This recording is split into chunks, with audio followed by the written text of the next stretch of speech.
tu comprends alors que tu as une décision à prendre. Tu comprends alors que tu as une responsabilité. Parce qu'en réalité, tu seras tout seul devant Dieu. Tes parents t'ont éduqué d'une certaine façon, mais personne ne te défendra devant Dieu. Tu seras tout seul devant Dieu. Tu vas dire, je suis né dans telle religion, je suis né dans tel courant de pensée, mais est-ce que tu as pris le temps pour ton éternité à toi?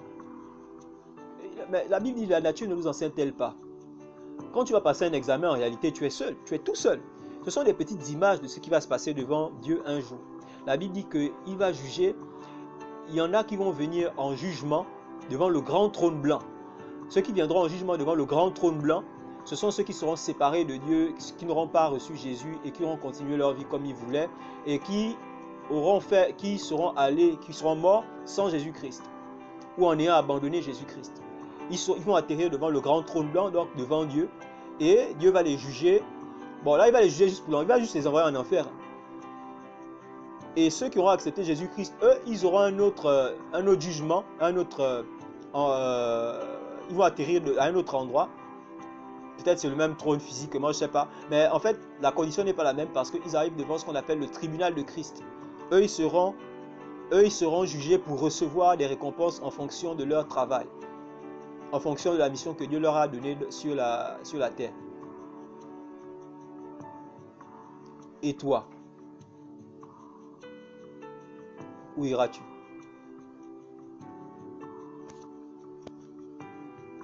Tu as une responsabilité, tu as une décision à prendre. Parce qu'en fait, Dieu a fait ce qu'il avait, Dieu a donné le maximum, il a donné son Fils. Alors, souvent, les raisonnements qui nous empêchent de prendre des bonnes décisions, souvent, c'est, tu te regardes et tu dis, non, moi je suis encore trop dans ceci, je suis encore trop dans le groove, j'aime trop la boisson, j'aime trop les femmes, j'aime trop le monde, j'aime trop l'argent, j'aime trop la gloire, j'aime trop.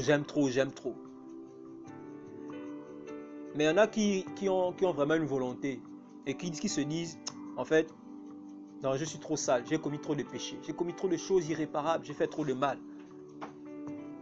Et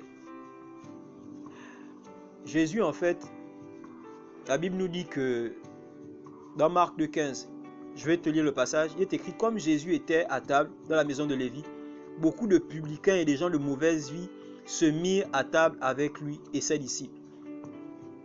Et j'aime bien ce passage, pourquoi? Parce que, en réalité, Jésus montrait qu'il aimait les gens.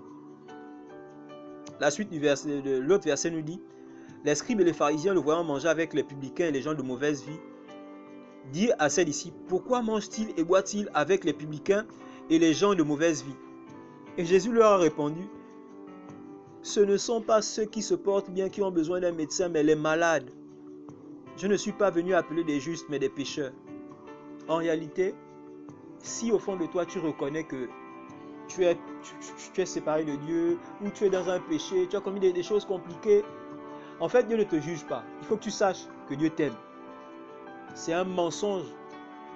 Et malheureusement, c'est l'Église même c'est la religion qui a véhiculé cette image. Mais en réalité, Dieu aime tout le monde. Dieu t'aime. Il ne veut pas que tu restes dans cette condition. Mais il te dit qu'il t'aime. Et il te dit de venir tel que tu es. Donc, n'attends pas d'être parfait. Mais viens comme tu es. Et si tu crois, tu seras sauvé.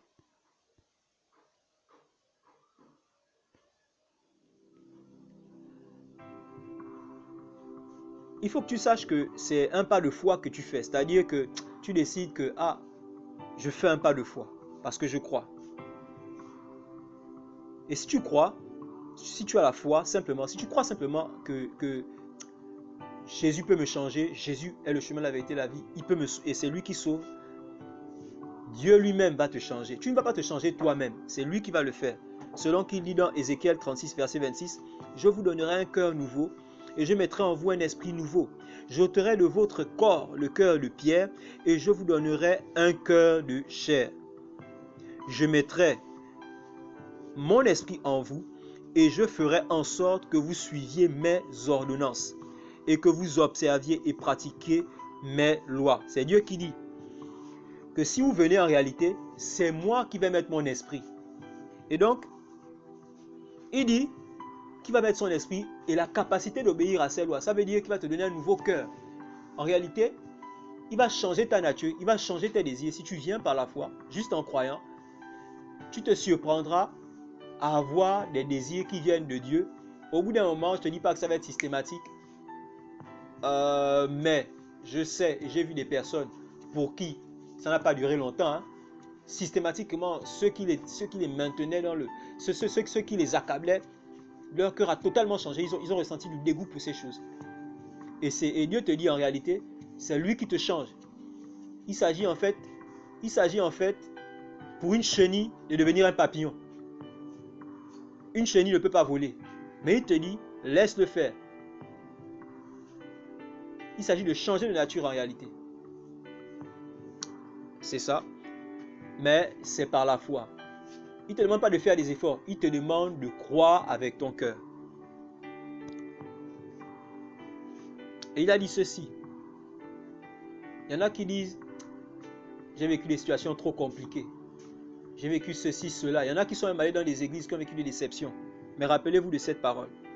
Il dit, venez à moi, vous tous qui êtes fatigués et chargés, et je vous donnerai du repos. Le monde offre un repos qui est éphémère. Le monde n'offre pas la paix qui se passe sous intelligence, où tu es en paix, en joie. On ne sait pas comment tu peux faire pour être dans de telles situations, en paix, en joie. Il n'y a que Dieu qui peut faire ça. Et il dit, je vous donnerai du repos. Comme je disais, je parle à ton cœur. C'est un don gratuit. Tu peux accepter le don. Tu peux rejeter le don. Mais le don gratuit de Dieu, c'est la vie éternelle en Jésus-Christ, notre Sauveur. Tu as un choix. Dans Deutéronome 30:19, il dit, je prends aujourd'hui à témoin contre toi le ciel et la terre. J'ai mis devant toi la vie et la mort, la bénédiction et la malédiction. Choisis la vie afin que tu vives, toi et ta postérité. Tu as un choix. Tu as un choix. Et ma démarche, c'est pour que tu saches que Dieu ne veut pas que tu ailles sans l'avoir connu, sans t'être réconcilié avec lui, sans être entré dans son plan.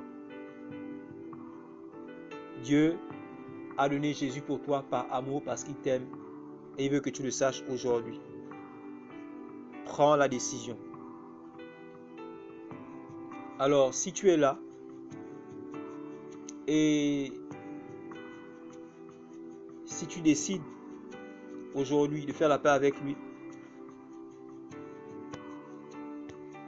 je t'invite maintenant à répéter cette prière après moi. Dieu, je viens devant toi tel que je suis.